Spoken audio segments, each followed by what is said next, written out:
Ireland's Classic Hits Radio presents A Parent's Guide to Social Media. Fiona Jennings is with the ISPCC and we've been talking to her over the last couple of weeks about agro-rhythms. So these are not algorithms but agro-rhythms, where boys in particular are being targeted with toxic content online on their social media, and really content that portrays females as being inferior to them. If you realise that your kids, or the young adults as they say, the teenagers, have been exposed to this, is there any way of opting out to make sure it doesn't appear again on their phone, or is it just the agro rhythm is there and that's kind of it? There are ways and means that anybody can control the feed that appears on their social media account. Is it always effective? Absolutely not. And that's why we need these types of codes and this type of regulation coming in, because sometimes reporting content or blocking content doesn't always stop it from showing up on our feeds. It can limit it or it can reduce it,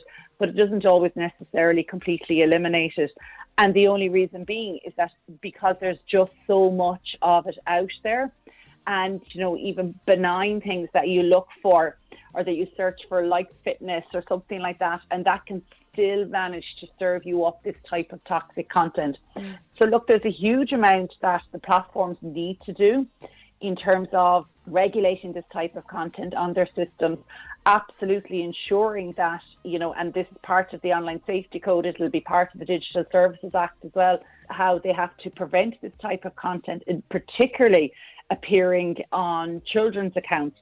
So that's where your safety by design will come in. That's where your robust age verification will be coming in as well.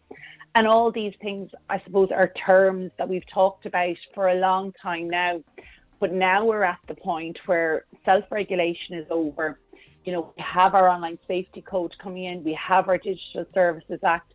So now social media platforms are at a juncture, I guess, where it'll be time for them to be regulated by the various competent authorities.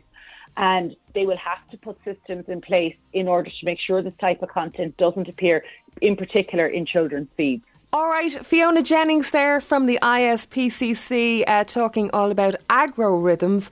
I'm sure there's a lot of information on the ISPCC website as well if you do want to have a look there as well. Thank you so much, Fiona. Thanks, Trina.